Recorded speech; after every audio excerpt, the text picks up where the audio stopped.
basic supply chain concept. You have to build trust, transparency, and effective communication with all your stakeholders, either internally or externally when we talk about our suppliers. Being close to both is basically the way to be successful. And you make sure that you partner with the right corporation or when it comes to supply chain innovations. Other than that, supply chain can be very complex because we are looking at approaching both domestic, regional suppliers and international global suppliers at the same time.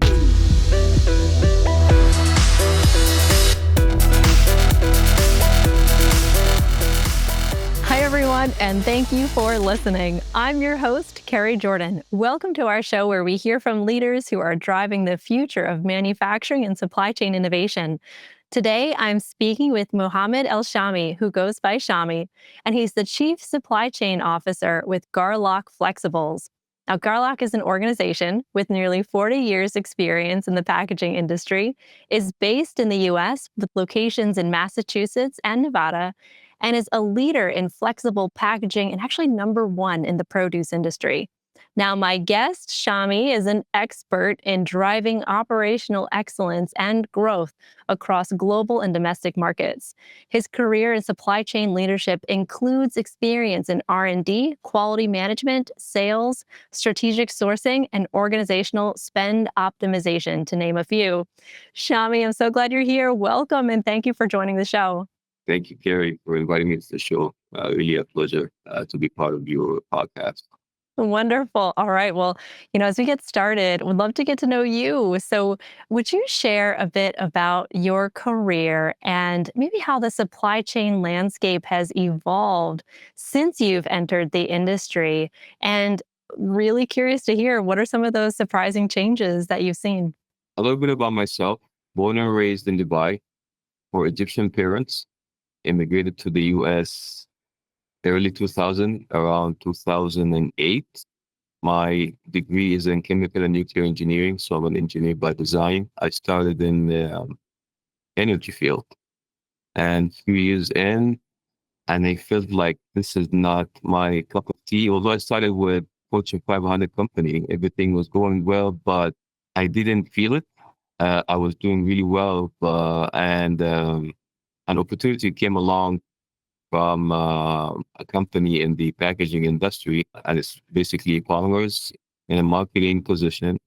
And I've joined. And to the nice introduction that you just mentioned, I worked in the sales part, production, operations, R&D. So I pretty much served almost in every each department, with the exception of two of them, HR and finance.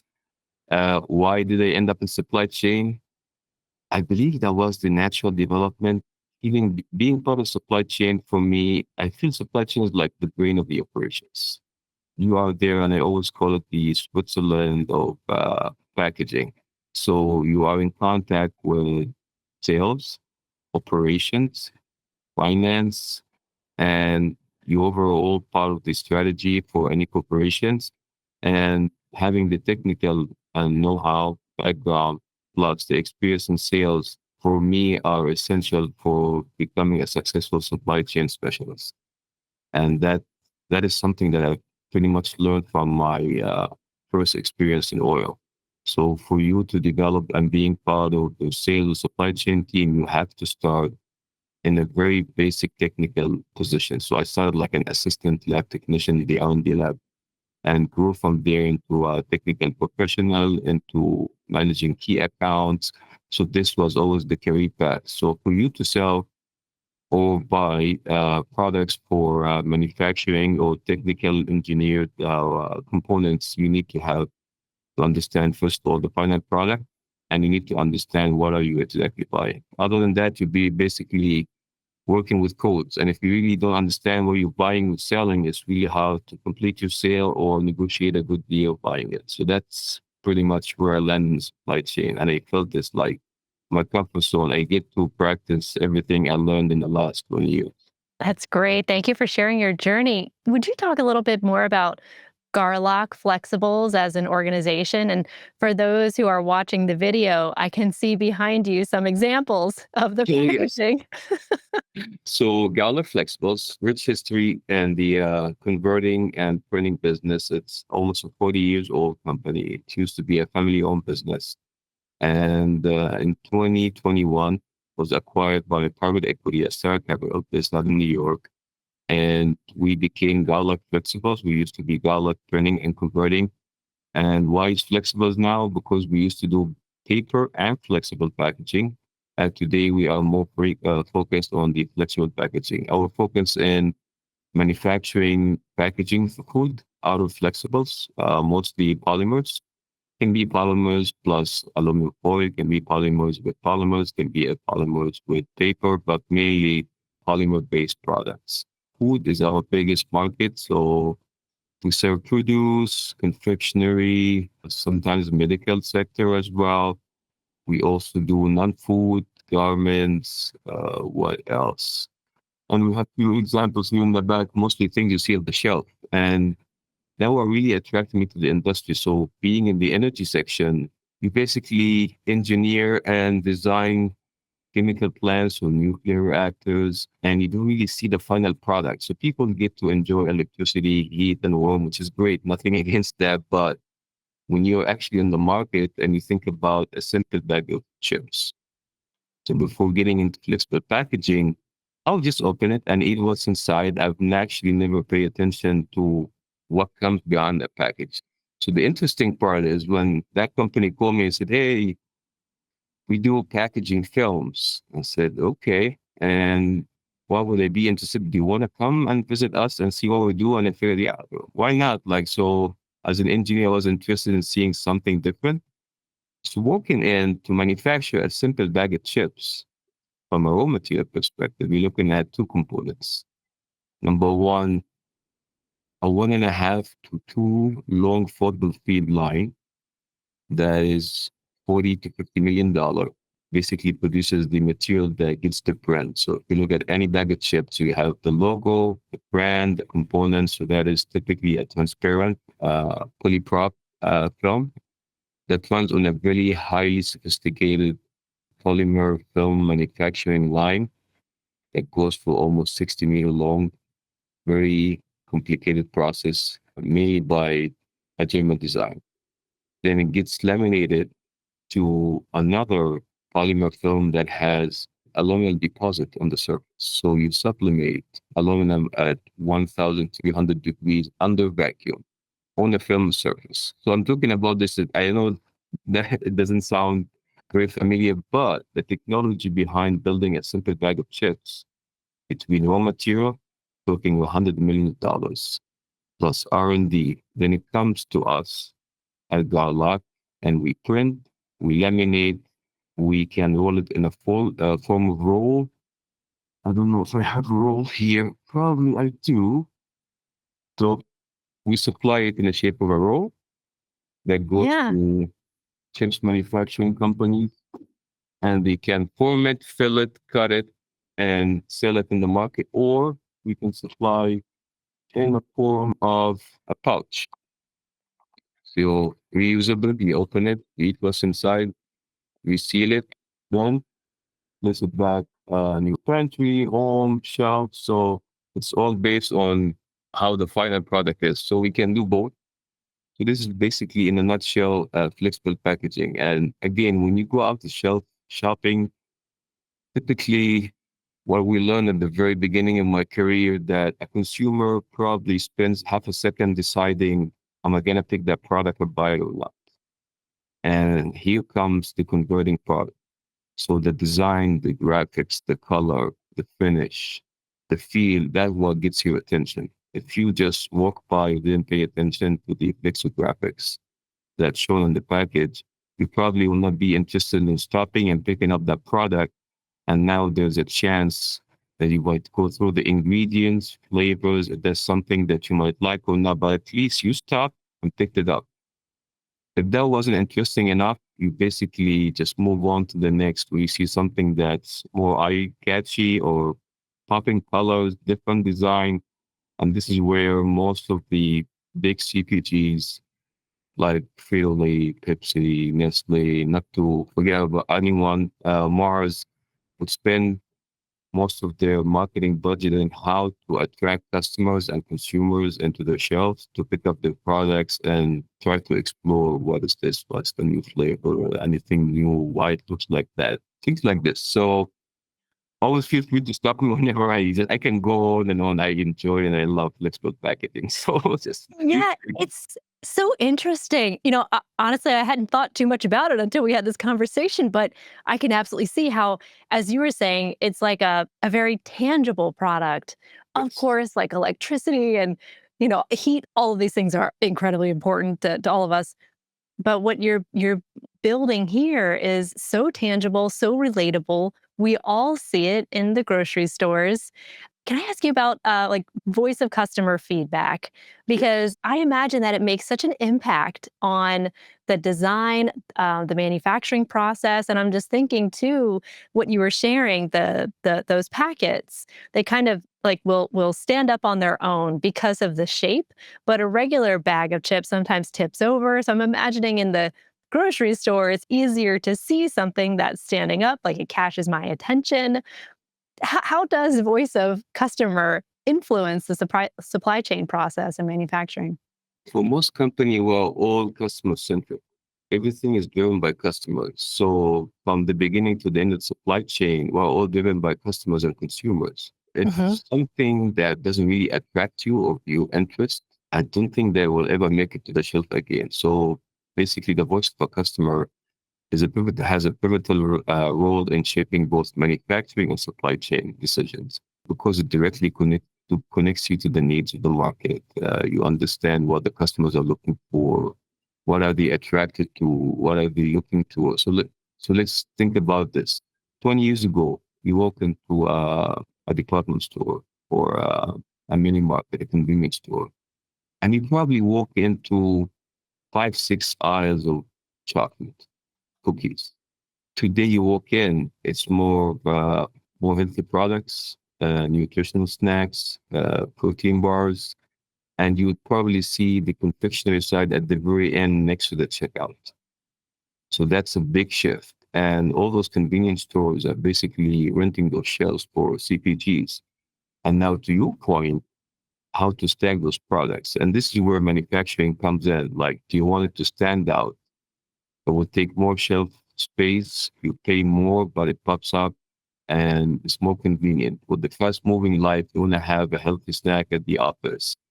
Just want a snack, see it again, stays fresh. You can reuse it in an hour, two, next day. So everything is driven by customers, and all that customer feedback helps us improve and develop and innovate.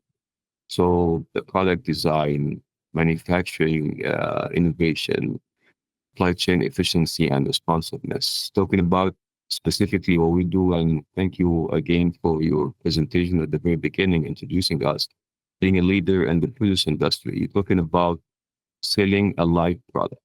So you're picking a head of lettuce, comes from the farm to where it gets packed, right? So that lettuce has a shelf life.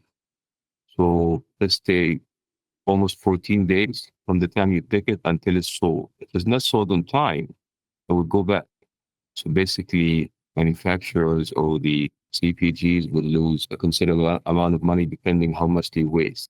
So for us as a flexible packaging supplier, we'll have to build a supply chain to make sure that we are always ready with the product for our customers to immediately pack what is coming their way. And when you deal with farms, it's not like when you deal with manufacturing, let's say, potato chips. Now, a potato chips plant knows exactly how much potatoes are coming out of that line every hour. It's automized. Potatoes comes in, gets peeled, cut, fried, flavor added, in a bag. But when you have a farm, you never know what is coming out, what is good for human consumption, what might not be good enough. It will get segregated for the packers. They just say, hey, we estimate that we're going to get X amount of fruit or X amount of veggies coming our way. The product cycle being produced, we're talking about at least 2 weeks if you have all your raw materials on the floor. In those 2 weeks, that product will go bad. So we have to be geared up and prepared with every possible different flavor, SKU, fruit, veg, salad mix, salad kit, ready for our customer to go on the spot once they get the product in. Because now, hey, we got an X amount, 1, 2, 3. Can you please send me your packaging materials because we need to pack this now? And we just have everything ready. We have our trucks geared up and waiting right outside the door just to move whatever is requested on the spot. So again, the voice of customer, the nature of the product leads the whole process. Interesting. So I'd love to dig a little bit deeper into like earlier in the supply chain as you're talking through this. Raw materials and inventory can sometimes be difficult for organizations to manage. And sometimes we see predictive analytics being leveraged to help with this and other technologies as well. What sort of solutions, from a technology perspective on this show, we love to get into technology. What sort of solutions and technology do you leverage to help manage raw material and inventory? So managing raw materials inventory is an interesting subject. I always refer to that pre-COVID or post-COVID. So Yeah. post-COVID is a whole different universe, and pre-COVID is a completely different universe. So let's talk pre-COVID. We were more focused on procuring. When I say we're in general, companies were more focused on produce or acquiring and buying materials that is cost efficient, and we did not really worry much about many variables in the middle. Post-COVID, it was all about material availability. Before that was just-in-time production. Now COVID hit, and right before that, around that time, there was a Texas freeze where everything froze for a quite a bit of time, something unusual. So natural disasters. Then you have the demographic situation, the political situation around the universe. As a leader today in the supply chain, you need to be aware of all the politics, weather, anticipation, and you need to make sure that you anticipate what is going around you because we are a very big global village. And now you start thinking about not only just-in-time manufacturing, start about, thinking about building safety stocks, inventories, developing more suppliers in different parts and region, focus more on domestic supply versus offshore supply. It's not always, as has been cost-driven, it's about supply security. So this is where modern technology comes in when you think about AI, data analysis, data collection, and trying to find the optimum resource where they can combine all of that together instead of you manually trying to track what is happening just in time inventory. Can you automate your SIOP, which is sales inventory operational planning?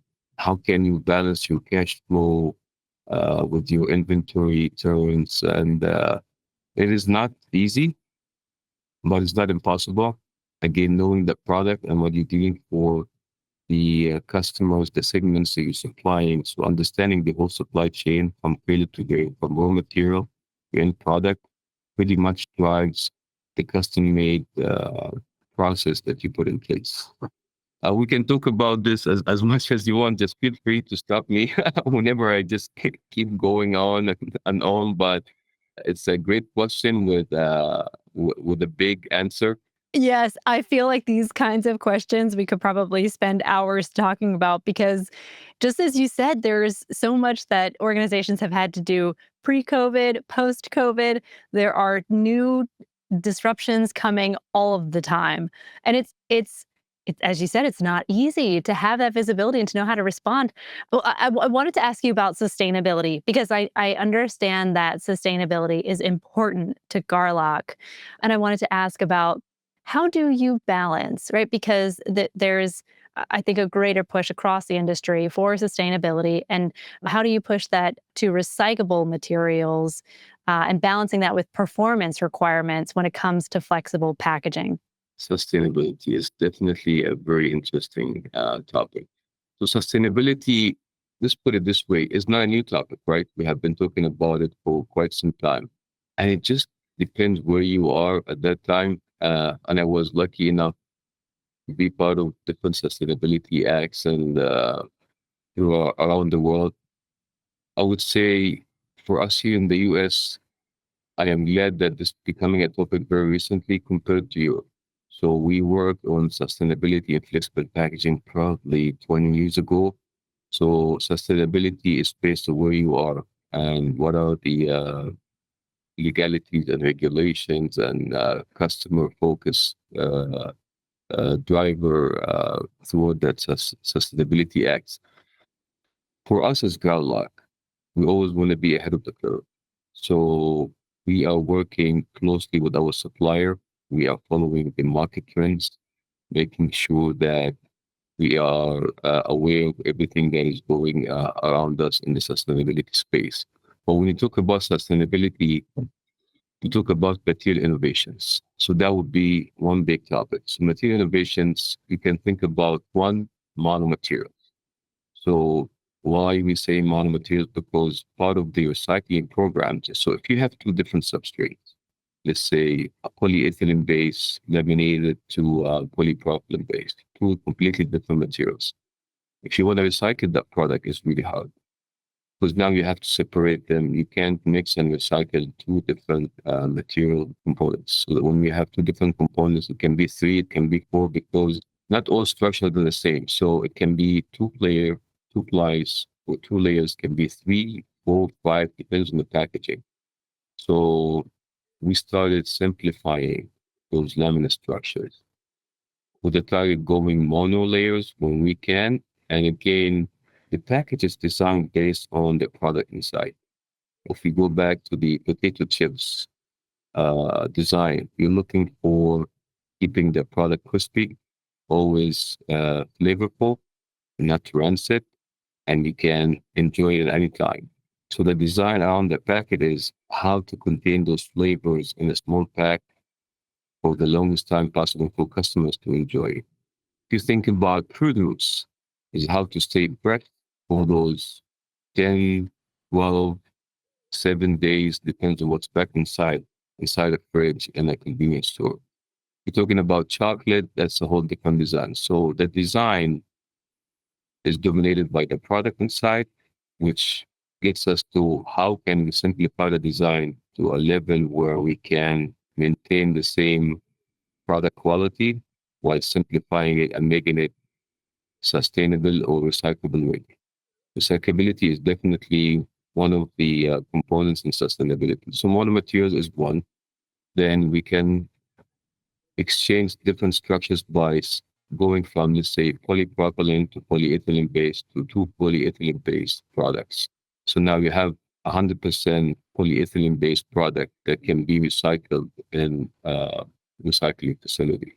So that's also another step into sustainability. And we have identified alternatives. How can we replace different components, trying to make it one fully recyclable package? And being the US, recyclability is more towards recycling polyethylene based products. Why?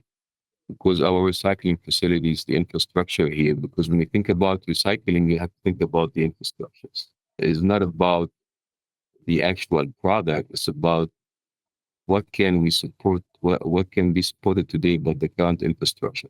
Starting a new infrastructure that supports different and various packaging that might be difficult. Not impossible, but it will take significant time to get there. So looking at the immediate needs today, we have to utilize what is already on the ground, which is polyethylene recycling units or manufacturing plants. So we started moving certain products from, let's say, polypropylene into polyethylene. And that was with the support, obviously, of our suppliers. So monomaterials, NGO replacing the OPP, just giving random examples when it comes to packaging. The third thing we can also do with materials as flexible packaging, going to our customers and recommend more down-gauged materials. So let's say 2 ounce package, we can try to get it to 1.5 ounce or 1 ounce from a material weight perspective, not from the product inside. So the package itself look like Disagree. So the package itself has a weight. We can try to maintain the same product quality and keep that product fresh by minimizing the amount of material used in manufacturing this product. And by that, you have less material impact on the environment. You are more sustainable by going with less material weight while maintaining the same product and keeping the integrity of the product intact. Now we are also going towards more sustainable acts. So this is on the material side. We started also using material that had PCR, which is basically PCR is post-consumer recycled material. So we partner with our suppliers. Hey, can you start using more PCR material and instead of 100% virgin material? So we went from 10, 20, 30, sometimes up to 100. So sometimes you see those products on the market. So you probably saw the Coca-Cola famous bottle that's made 100% recycled. Labels. Again, one of those products. Let's speak on this one so we can replace that print material, which is on the surface, instead of being 100% virgin, 50% PCR content. So now we are recycling what is coming out from production again into pouches, trying to find more ways where we can maintain the performance of the package. And at the same time, we have to look at the costing part because if the packaging cost went up, it might be really challenging for brand owners and CPGs to switch into more sustainable. So we have to support sustainability by finding more economically friendly approach to sustainability. We also partner in different organizations that has more sustainability acts in the market, trying to understand where we're going, what is happening, legalizations, regulations, what is out there. So between regulations, the infrastructure, the design of the product, we make sure that we are up to speed and close to the market, seeing where the market goes. And we have, I wouldn't say an actual number, but we have several solutions, as I just mentioned, that we can offer to our customers that contributes to a more sustainable packaging in the market. That's great. So, such innovation, I imagine, requires a lot of communication and collaboration and sharing of ideas. And that could be among, global relationships, domestic relationships between R&D and supply chain. How do you foster collaboration across the organization and even your broader ecosystem, especially when you are pursuing such change like new materials, new relationships, new supply chain capabilities? What sort of tools or strategies do you use? Basic supply chain concept. You have to build trust, transparency, and effective communication with all your stakeholders, either internally or externally when we talk about our suppliers. Being close to both is basically the way to be successful. And you make sure that you partner with the right corporation or when it comes to supply chain innovations. Other than that, supply chain can be very complex because we are looking at approaching both domestic, regional suppliers and international global suppliers at the same time. And why are we doing that? When we went back to pre-COVID and post-COVID, you gotta make sure that you are close to the supply chain, either domestically or globally. And going back to the history 20 years ago, the focus was always moving manufacturing overseas, where you can cut costs and get less expensive product into here. While post-pandemic, everybody's looking, how can we have more regional supply, secured supply security, supply chain versus getting product from overseas. So although we are all working toward having more homegrown produced raw material, what happened in the last 20, 30, 40 years not gonna turn over overnight. So you gotta stay in balance, rely more on domestic supply at the same time, make sure that you are closer to the global supply market and look at solutions. sustainability evolves and develops in different markets in different ways. So you want to be close to the global market, see what are the trends, what are they doing. Well, when you do that, especially with global suppliers, the challenge always comes to cultural sensitivity. You have to understand the culture, regulations, the language barrier, obviously. That's another challenge that you're probably going to face. Versus when we deal with our domestic suppliers, it's very easy communication. We come from the same culture. The business culture is the same. It's much easier to approach. Again, there until today, I would say you always have to have both suppliers, but keep an eye on cultural changes. Look at regulations, compliance challenges, increased risk exposure when you deal with overseas suppliers, complexity in monitoring what is happening overseas. So let's say whatever is happening in the Red Sea has been happening for the last 18 months. That made a big disruption in the freight industry. So a vessel, let's say, coming from India, it goes through the Red Sea, Suez Canal, Mediterranean, lands on the East Coast. Easy and simple. That's been the way for at least, I would say, 100 years. Then now we have disruptions and the Red Sea, so that vessel can no longer safely sail through the Red Sea and Suez Canal. So they have to go all the way around Africa, the Cape of Great Hope. And this pretty much adds what? Another 4 to 6 weeks sailing time. So now if your supply chain was based on coming from, let's say again, Dubai to New York, a typical sail time probably what 45 days. Now going around Africa all the way, and we probably add another good 30 days. Depends on how it goes, because part of the reason, and I don't want to get into history why the Suez Canal was built, is to reduce sail time. And that area around South Africa, the Great Cape of Hope, is a very wide seas. It's not easy to navigate. So now we have a certain number amount of vessels around the world. When you now have to go for a longer journey, going back to origin, back and forth. So now we are losing more and more time.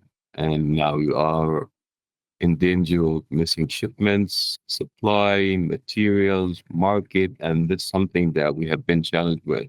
After that, a small freeze here or there, a hurricane, many things can happen and could happen. And this is why you need to keep the balance between domestic and overseas. Cost structures are different. There's a lot of dynamics between what is produced here and what comes from overseas. Yeah, that's really good advice though, because there are so many dynamics to watch, to measure, to stay on top of, to really be aware of what's changing. Can I ask you, speaking of measuring, what sort of metrics do you use, especially given that success, like the definition of success, must change often? What sort of metrics do you focus on to ensure operational excellence? That's a very good question. It pretty much covers everything in the operational side. Apology to any operational manager out there or leader if I missed something, but metrics, oh man, we can talk about, I would say the biggest metric that I would look at is overall equipment effectiveness, which basically a comprehensive metric that measures efficiency of a manufacturing operations. And it can be availability, performance, quality. And by looking at that metric, you start dwelling into key focus areas: production time, availability of raw material, performance on the floor. Quality is always given, right?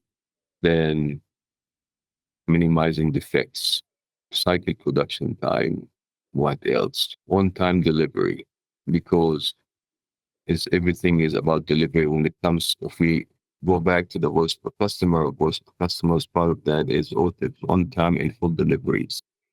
They need a certain product, you make sure that you deliver it on time.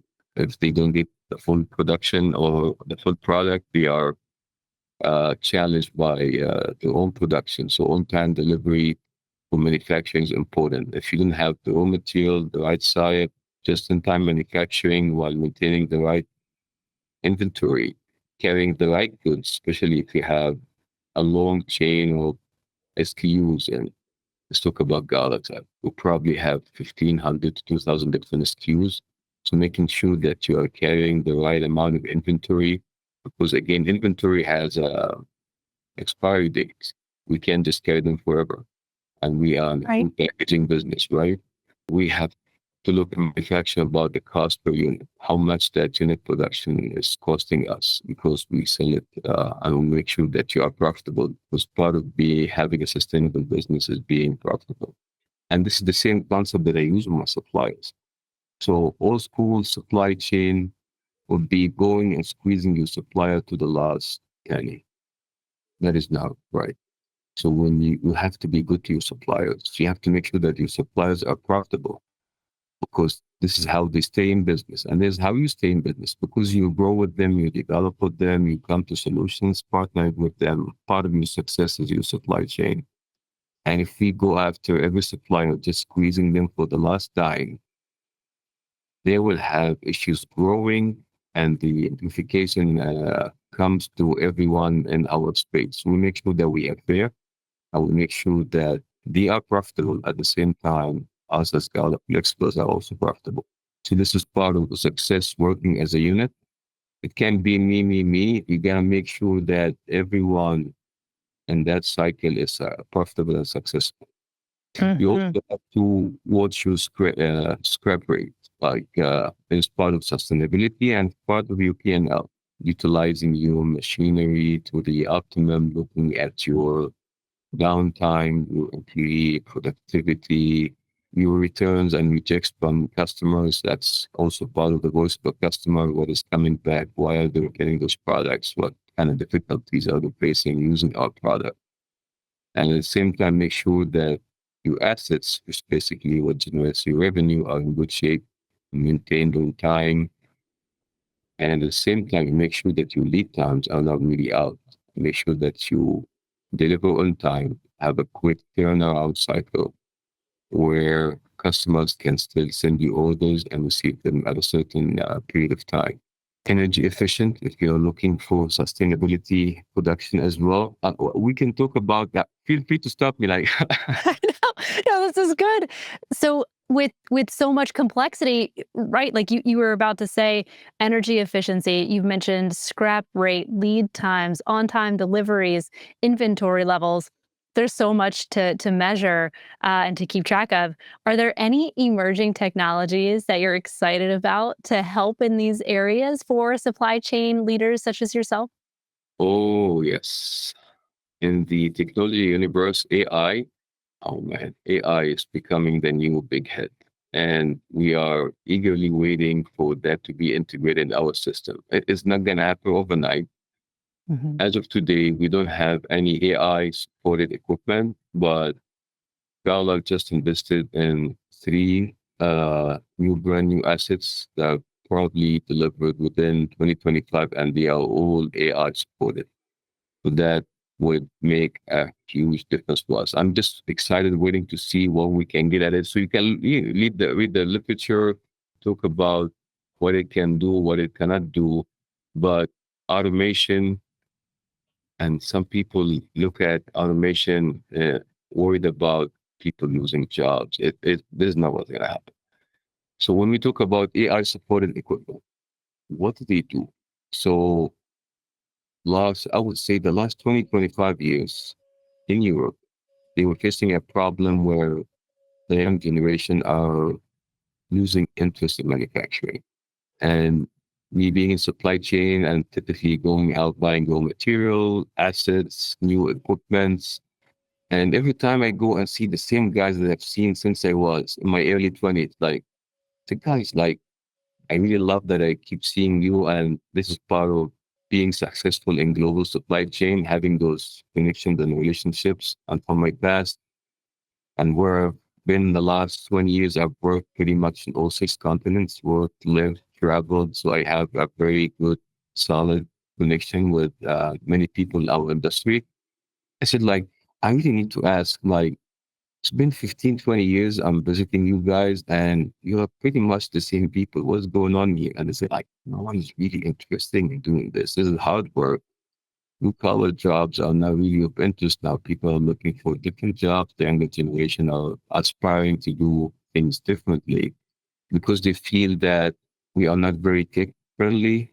We are not close to where the market is. They want to have some excitement, involvement, and they feel being in manufacturing is kind of limiting to their abilities.